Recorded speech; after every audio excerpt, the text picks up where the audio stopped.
نے جو امینڈمنٹس کی ہیں نیب کے قانون میں، آج ہم سپریم کورٹ میں وہ گئے ہیں اور چیلنج کرنے کے لیے.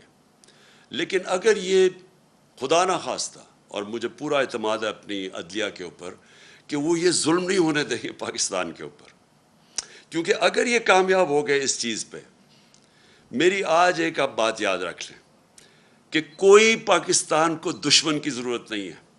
یہ جو کرنے جا رہے ہیں یہ ملک کی تباہی ہے. دیکھیں، میں اپنی قوم کو جب تک میں زندہ ہوں، میں نبی صلی اللہ علیہ وسلم کی جو حدیث ہے کہ تمہارے سے پہلے بڑی قومیں تباہ ہوئیں، جب بڑا ڈاکو چوری کرتا تھا تو اس کو آپ نہیں پکڑتے تھے اور صرف چھوٹے چور جیل میں جاتے تھے. یہ جو انہوں نے امینڈمنٹس کی ہیں، یہ صرف اور صرف اس ملک کی تباہی ہے، کیونکہ انہوں نے چھوٹ دے دی ہے سارے بڑے ڈاکوؤں کو. آج اگر میں بڑا کرپٹ ہوں تو مجھے انہوں نے امینڈمنٹ کے ذریعے انہوں نے آج مجھے چھوٹ دے دی ہے. میں دل بھر کے ملک کو لوٹوں، لیکن مجھے جو انہوں نے قانون پاس کر دیا مجھے کوئی نہیں اب پکڑ سکے گا. صرف پکڑے جائیں گے چھوٹے چور، اور وہ چور جو بیوقوف ہیں. عقل مند چور وہ چھوٹا بھی بچ جائے گا جو انہوں نے چیزیں کر دی. میں صرف آپ کو موٹی موٹی چیزیں بتاتا ہوں کہ انہوں نے اپنی چوری بچانے کے لیے کیسے ہمارے سارے ملک کا انصاف کا نظام تباہ کیا ہے. سارا جو احتساب کا نظام ہے اس کی قبر کھود دی ہے انہوں نے، بلکہ انہوں نے پاکستان کے مستقبل کی اس کے سامنے وہ اندھیرے میں آپ. اور میں آپ کو بتاتا ہوں کیا کیا انہوں نے سب سے پہلے یہ کیا کہ اگر میں ہوں سرکاری، میں ایم این ہوں، میں وزیر ہوں، میں وزیر اعظم ہوں، میں بیوروکریٹ ہوں، میں اگر چوری کرتا ہوں، اپنی پوزیشن کو، اپنی پبلک پوزیشن کو استعمال کرتے ہوئے میں چوری کرتا ہوں، میں پیسے بناتا ہوں، میں اگر وہ اپنے بیوی بچوں کے نام ڈال دیتا ہوں، دوستوں کے ڈال دیتا ہوں، رشتہ داروں کے نام پہ کر دیتا ہوں، اس نئے قانون کے مطابق مجھے کوئی نہیں پکڑے گا. یعنی آپ یہ سمجھ جائیں کہ اگر آج نواز شریف اگر وہ اپنی بیٹی کے نام پہ باہر پراپرٹیز لے لیتا ہے، آپ کوئی نہیں پوچھ سکتے.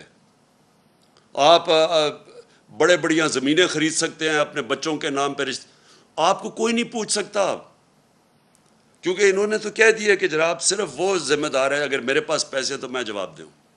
اچھا، لیکن نہ تو یہ جو فلودے والے اور یہ جو پاپڑ والے جن کے نام پہ انہوں نے بے نامی چیزیں لی تھی، یہ اب سارے پاک ہو جائیں گے اس سے. پھر اگر فیک اکاؤنٹس میں پیسہ آ بھی گیا اور پوچھ لیا ان سے، تو پوچھیں گے کیا کہ اگر مثلا 1 ارب روپیہ میرے اکاؤنٹ میں آ گیا، لیکن وہ میں نے سارا یا خرچ کر دیا یا باہر بھیج دیا یا اس سے عموماً ہوتا کیا، جب آپ زیادہ پیسہ بناتے ہیں، یا یہ جو بڑے بڑے ڈاکو ہیں، ان کا اصل میں نقصان کیا کرتے ہیں کیونکہ ان کی چوری زیادہ ہوتی ہے. اب شہباز شریف کی اور بچوں کی صرف جو پکڑی گئی ہے، باقی یہ یاد رکھیں یہ پکڑے گئے ہیں، جو نہیں پکڑے گئے اس کا ہمیں پتہ ہی نہیں ہے. 16 ارب روپے کے جو ایف آئی کا کیس ہے، اب یہ کیا وہ پیسہ رکھ سکتے ہیں پاکستان؟ 16 ارب کا جواب دینا پڑے گا. لہٰذا یہ ہنڈی حوالے سے باہر بھیج دیتے ہیں پیسہ. یہ جو ان کی باہر پراپرٹیز ہے، آپ اندازہ نہیں لگا سکتے کتنا پیسہ باہر بھیج. اگر پاکستان میں رکھیں گے پکڑا جائے گا. یہ ہمارا ہی نہیں ہے کیس، یہ جتنے بھی ملک جن کے اندر غربت ہے، جن کو ڈیولپنگ ورلڈ کہتے ہیں، وہاں سارا ملک ان کی غربت کی وجہ یہ ہے. وہ بھی طاقتور ڈاکوؤں کو نہیں پکڑ سکتے، جس کو وائٹ کالر کرائم کہتے ہیں. ان کے پاس بھی وہ وکیل نہیں ہوتے جو ان کی وائٹ کالر کرائم پکڑ سکے. وہ بھی کیا کرتے ہیں کہ وہ بھی پیسہ چوری کیا، ملک سے باہر بھیج دیا. تو یہ جو رپورٹ ہے، یہ بھی میں بار بار لوگوں کو بتاتا رہتا ہوں کہ یونائٹڈ نیشنز کے سیکرٹری جنرل نے یہ تفتیش کروائی ہے. وہ پینل کا نام ہے فیکٹ آئی پینل. اس کے مطابق 1700 ارب روپیہ ہر سال غریب ملکوں سے جاتا ہے امیر ملکوں میں اور آف شور اکاؤنٹس پہ، اور بڑے بڑے ان کے محلات لینے کے لیے، جس طرح لنڈن میں مے فیئر کے اندر بڑے بڑے نواز شریف جن محلوں میں رہتا ہے، اس طرح ساری غریب ملکوں سے ان کے پیسے والے لوگ، ان کے وزیر، وہ سارے یہ کر رہے ہیں. اس لیے ہر سال غریب ملک غریب ہوتے جاتے ہیں، کیونکہ اس طرح کے بیٹھے ہوئے ہیں جو زرداری اور شریف، یہ ملک سے پیسہ باہر بھیج دیتے ہیں. تو اب انہوں نے کیا کیا ہے کہ پہلے تو انہوں نے کہا نا کہ جی اگر وہ مثلا پاپڑ والے کے نام یا وہ مقصود چپڑاسی کے نام پہ ہیں تو آپ پوچھ نہیں سکتے، پہلے تو یہ آ گیا۔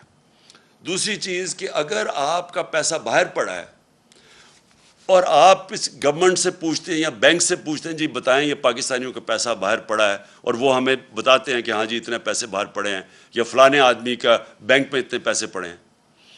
اب انہوں نے قانون یہ پاس کیا ہے کہ اگر وہ کہتا ہے نا جی اس کے بینک اکاؤنٹ میں کوئی 50 ارب روپیہ پڑا ہے یا 1 ارب روپیہ پڑا ہے تو وہ اب ایڈمیسیبل نہیں ہے، یعنی وہ عدالت میں آپ نہیں لے جا سکتے۔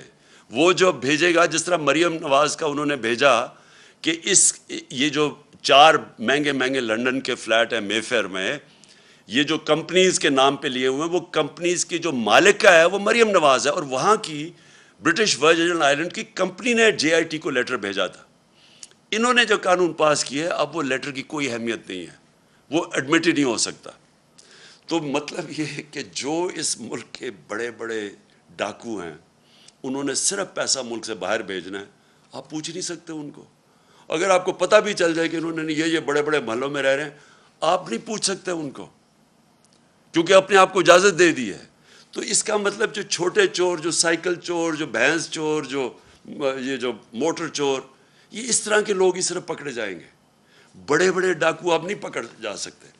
اور پھر انہوں نے ایک اور کام کیا، ساری دنیا کے اندر جب پبلک آفس ہولڈر ہوتا ہے، مثلا میں پھر سے میں سرکاری عہدے پہ بیٹھا ہوا ہوں، اور کرپشن کا مطلب کیا ہوتا ہے؟ کرپشن ہوتی تب ہے جب آپ اپنی طاقت کو، جو وزیر، پرائم منسٹر، بیوروکریٹ، جو بھی آپ کی پوزیشن کو استعمال کرتے ہوئے پیسہ بنائیں، اس کو کرپشن کہتے ہیں۔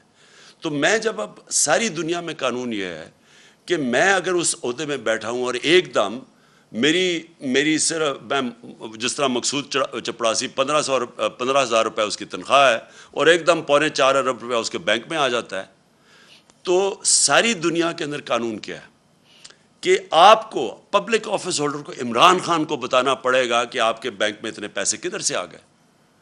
انہوں نے کیا کیا ہے؟ انہوں نے اس کو الٹا کر دیا۔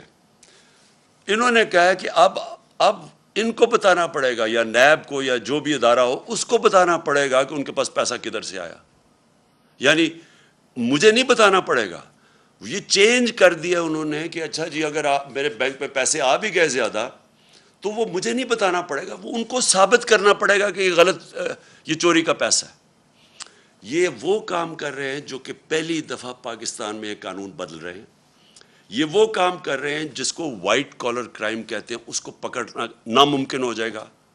آگے ہی پاکستان میں جو وائٹ کالر کرائم ہے، جو پیسے والے لوگ ہیں، جو بڑا پیسہ چوری ہوتا ہے، آگے پاکستان میں ہمارے لیے بڑا مشکل ہے ان کو سزا دینا، آگے مشکل ہے۔ تو انہوں نے تو ان کے لیے اور آسان کر دیا چوری کرنے کے لیے۔ انہوں نے تو یہ کر دیا کہ اب گورنمنٹ کدھر سے ثابت کرے گی؟ ان کے پاس مہنگے وکیل ہیں، جنہوں نے اربوں روپے کی چوری کرنی ہے ان کے تو وکیل بڑے مہنگے۔ گورنمنٹ کدھر سے، گورنمنٹ کا وکیل ثابت کرتا پھرے گا نہیں جی اصل میں وہ وہاں چوری کی ہے، کیونکہ وہ چھپانے کے اتنے طریقے ہیں، باہر کی کمپنیز ہیں، باہر سے ریمیٹنس دکھا، 100 طریقے انہوں نے اختیار کیے ہوئے ہیں، جس کی وجہ سے ہمیں مشکل ہوتا ہے۔ تو اب تو انہوں نے ناممکن ہی کر دیا ہے کہ اب اس کا مطلب کہ اگر یہ سارے جتنے بھی اب گورنمنٹ میں آ کے ہم جتنی مرضی اب ہم چوری کریں، آپ ان کو پکڑ ہی نہیں سکتے۔ یہ جو انہوں نے کیا ہے، میں آپ کو یقین دلاتا ہوں کہ میری جو ساری سٹرگل آج سے 26 سال پہلے میں نے شروع کی تھی، میں پہلا آدمی تھا جو کرپشن کو مین ایشو لے کے آیا تھا پاکستان میں، کیونکہ میں نے دنیا دیکھی ہوئی تھی۔ کسی بھی دنیا کا ملک جس کے اندر کرپشن ہوتی ہے، ہائی لیول کی کرپشن، دیکھیں 2 لیول کی کرپشن، ایک تو نا چھوٹے لیول کی کرپشن ہے، پٹواری نے پیسے لے لیے، اس نے لے لیے، تھانے دار نے پیسے لے لیے، ایک تو وہ کرپشن۔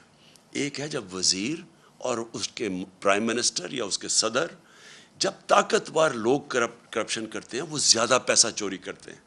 چھوٹے لوگوں کے پاس اتنا زیادہ پیسہ چوری کرنے کی ہوتی نہیں، ہوتے ہیں کئی کرتے بھی ہیں، لیکن اصل جو ملک کو تباہی ہوتی ہے وہ بڑے بڑے لوگ جب پیسہ چوری کرتے ہیں، اور وہ چوری کر کے مجبوری سے پیسہ باہر بھیجنا پڑتا ہے کیونکہ ملک میں پکڑے جائیں گے۔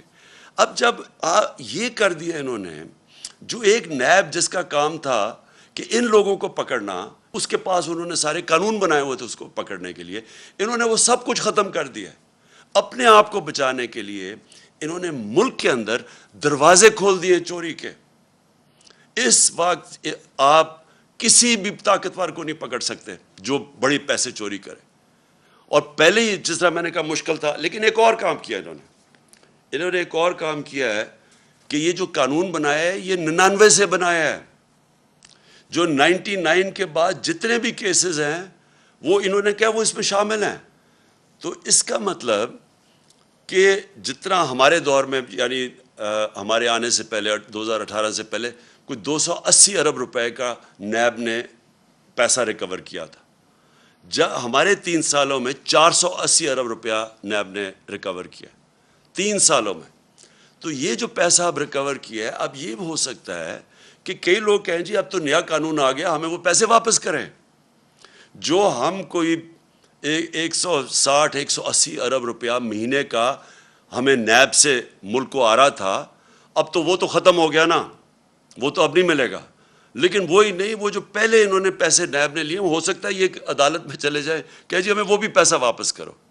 تو میں آخر میں اپنی قوم سے یہ کہنا چاہتا ہوں کہ ہم اس وقت وہ فیصلہ کن وقت پہ کھڑے ہیں کہ یہ جو لوگ، یہ جو چور تھے جو 30 سال سے ملک میں پیسے چوری کر رہے ہیں، جو پہلے NRO 1 لے چکے تھے، اب آ کے یہ NRO 2 انہوں نے اپنے آپ کو دیا ہے۔ ہم نے جس طرح کہا سپریم کورٹ میں ہم چیلنج تو کر رہے ہیں، لیکن اگر یہ کامیاب ہو جاتے ہیں اور یہ قانون رہ جاتے ہیں، آپ یہ سمجھ جائیں کہ پاکستان ایک بنانا ریپبلک بن جائے گا۔ ابھی تو ہم کہتے ہیں نا بننے جا رہے ہیں۔ بنانا ریپبلک کیا ہوتا ہے؟ بنانا ریپبلک وہ ہوتا ہے جدھر طاقتور کے لیے ایک قانون ہوتا ہے اور کمزور کے لیے دوسرا۔ بنانا ریپبلک وہ ہوتا ہے جدھر رول آف لا نہیں ہوتا، یعنی قانون کی حکمرانی نہیں ہوتی، مائٹ از رائٹ ہوتی ہے، جس کی طاقت وہ جو مرضی کر لے۔ ادھر جا رہا ہے پاکستان۔ ایک طرف ہم نے ٹیکس لگا دیے لوگوں کے اوپر، تنخواہ دار لوگوں کے اوپر، اپنی کارپوریٹ کے اوپر ٹیکس لگا دیے، کسانوں کے اور عام آدمی کے لیے ڈیزل، پٹرول، بجلی وہاں تک پہنچا دیا ہے کہ ان کے لیے اب مشکل ہوگا گزارا کرنا۔ دوسری طرف جو سب سے بڑے طاقتور ڈاکو ہیں اس ملک میں، جنہوں نے 30 سال سے لوٹ رہے ہیں ملک کو، جن کے پاس اربوں روپے کی پراپرٹیز باہر ہیں، ان لوگوں کو 1100 ارب روپیہ معاف کر دیا ہے۔ ٹیکس لگا رہے ہیں یہ ہم نے کتنے ٹیکس، 8 انہوں نے ایکسٹرا IMF کے کہنے پہ ٹیکس لگائے ہیں۔ تو وہ جو لوگ لوٹ رہے تھے ملک کو، 1100 ارب روپیہ ان کا معاف کر دیا ہے اس نیب امینڈمنٹ نے۔ 1100 ارب روپیہ ذرا ذہن میں ڈال لیں کہ یہ پیسہ پاکستان کا پیسہ تھا جو چوری ہوا ہے۔ یہ کبھی ان کو اجازت ہی نہیں ہونی چاہیے پیسہ معاف کرنے کے لیے، یہ قوم کا پیسہ تھا۔ اپنے آپ کو چھوٹ دے دی ہے، اپنے آپ کو بچانے کے لیے یہ نے ملک کو کدھر تک پہنچایا، انہوں نے کتنا نقصان کیا ہے۔ تو اس لیے ساری قوم کو، میں آج ساری قوم سے اپیل کر رہا ہوں، میں اپنے لیے نہیں کر رہا، میں آپ کے اور آپ کے مستقبل، آپ کے بچوں کی، آنے والی نسلوں کے مستقبل کے لیے کہہ رہا ہوں کہ یہ ہے ٹائم ہم سارے پرامن احتجاج کریں اس کے خلاف۔ یہ ہمارا جمہوری حق ہے۔ ہمیں انہوں نے جب 25 مئی کو جب ہم نے پرامن احتجاج کیا، تو جس قسم کے انہوں نے ہمارے اوپر تشدد کیا، یہ میں آپ کو یقین دلاتا ہوں کہ کسی جمہوریت گورنمنٹ میں پاکستان کی تاریخ میں ایسے نہیں ہوا۔ اور میں آپ کو جنرل مشرف کے مارشل لاء کو کہتا ہوں، میں نے 8 دن جیل میں گزارے تھے۔ میں نے اس دور میں اس طرح کا ظلم نہیں دیکھا جو انہوں نے اب کیا۔ اور ایسے انہوں نے ظلم کیا صرف ایک وجہ سے، کیونکہ ان کو پتہ ہے یہ سارا ایک سازش کے ذریعے آئے ہیں، ناجائز ہیں، انہوں نے چوری چھپانے آنا تھا۔ ان کا صرف ایک اب حربہ رہ گیا کہ لوگوں کو خوف پھیلائیں، ڈنڈے کے زور سے لوگوں کو دبائیں تاکہ لوگ چپ کر کے بیٹھ جائیں، کہ خوف زدہ ہو جائیں لوگ کہ جی ہر جگہ اور لوگوں کو ٹیلی فون آتے ہیں، کبھی صحافیوں کو ٹیلی فون آ جاتا ہے ان نون نمبر سے، کبھی سوشل میڈیا کے لوگوں کو اٹھا کے 2 دن جیل میں ڈال دیتے ہیں خوف پھیلانے کے لیے۔ میرے اوپر کوئی پتہ نہیں کتنی FIRs ہیں، صرف کہ کسی طرح ہم ڈر کے چپ کر کے بیٹھ جائیں۔ میں آج ساری قوم کو کہتا ہوں کہ آپ نے یہ خوف کا بت توڑنا ہے. یہ بہت بڑا بت ہے. یہ بت آپ کو غلام بنا دے گا. یہ بت اگر آپ اس خوف کے بت سے کی پوجا کرنا شروع کر دیا آپ نے, تو یہ یاد رکھیں کہ آپ اپنے اوپر ظلم بڑھا دیں گے. یہ ظلم بڑھتے جائیں گے آپ کے اوپر. مہنگائی بڑھتی جائے گی, چوری بڑھتی جائے گی. ساری چوری کی قیمت آپ ادا کرتے ہیں. جتنا یہ اوپر بڑے بڑے ڈاکو چوری کرتے ہیں, آپ اس کی قیمت ادا کرتے ہیں. انہوں نے 3.5 سال کیمپین چلائی, اور مجھے پتہ ہے کدھر سے پیسے میڈیا کے اوپر چلا, مجھے پتہ ہے باہر سے فنڈنگ کدھر سے ہوئی ہمارے اگینسٹ یہ جو پوری سازش تھی. آپ یہ دیکھیں کہ آخری 2 سال میں 17 سال میں جو سب سے زیادہ پاکستان کی 17 سال کے بعد, اس کے باوجود کہ بینکرپٹ ملا تھا, دیوالیہ نکلا ہوا تھا, اس کے باوجود کرونا ہوا تھا, اس کے باوجود آخری 2 سال میں 17 سال کے بعد سب سے زیادہ گروتھ ریٹ تھی ہماری, یعنی ڈیولپمنٹ تھی. کرونا کے باوجود, IMF کے پروگرام کے باوجود, آج دنیا اکنالج کرتی ہے جو ہمارا احساس کا پروگرام تھا. اسٹینفورڈ یونیورسٹی کی ریسرچ دیکھ لیں, انہوں نے اکنالج کیا کہ پاکستان ایک فلائی ریاست بننے کی طرف جا رہی تھی. یہ ہم نہیں کہہ رہے تھے, یہ باہر کی دنیا اکنالج کر رہی ہے. ہمارا جو کلائمیٹ چینج کا پروگرام تھا, دنیا اکنالج کر رہی تھی. 10 ڈیمز ہم نے پہلی دفعہ شروع کیا کہ پاکستان کے آگے مستقبل کا سوچا جائے. اس دور کے اندر, مشکل دور میں, آج آپ دیکھ لیں کہ ہمارا معاوضہ کریں جو انہوں نے کیا کہ صرف 2 مہینے کے اندر. میں اپنی ساری قوم کو آج کہتا ہوں کہ یہ آپ کے اوپر خوف بھی پھیلائیں گے میڈیا کے. میں تو آج سلام کرتا ہوں ان صحافیوں کو, میڈیا اینکرز کو, جن کے اوپر FIRs کاٹی ہوئی ہیں, جن کو ٹیلی فون کر کر کے دھمکیاں دی جا رہی ہیں. میڈیا آنرز کو میں ان کو سلام کرتا ہوں, جو 2-3-4 میڈیا آنرز جو آج کھڑے ہوئے ہیں, اس کے باوجود کہ دھمکیاں ملتی ہیں, اس کے باوجود آج کھڑے ہیں اور حق اور سچ پہ کھڑے ہیں. میں آج اپنی ساری قوم کو کہنا چاہتا ہوں, آپ نے اس طرح کے لوگوں کے جتنے یہ آپ کو ڈرانے کی کوشش اور ظلم کرنے کی کوشش, اس سے نہ گھبرائیں. وقت آ گیا سٹینڈ لینے کا.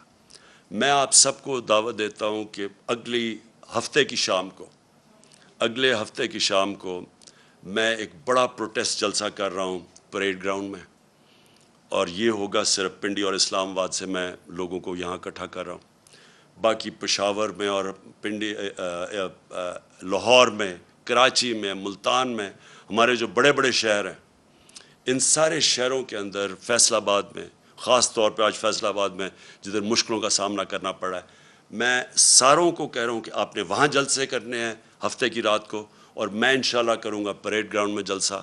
میں چاہتا ہوں کہ بھرپور طریقے سے آپ شرکت کریں, اور پھر سے آپ شرکت کریں میرے لیے نہیں, اپنے لیے, اپنے ملک کے لیے, اپنے بچوں کے مستقبل کے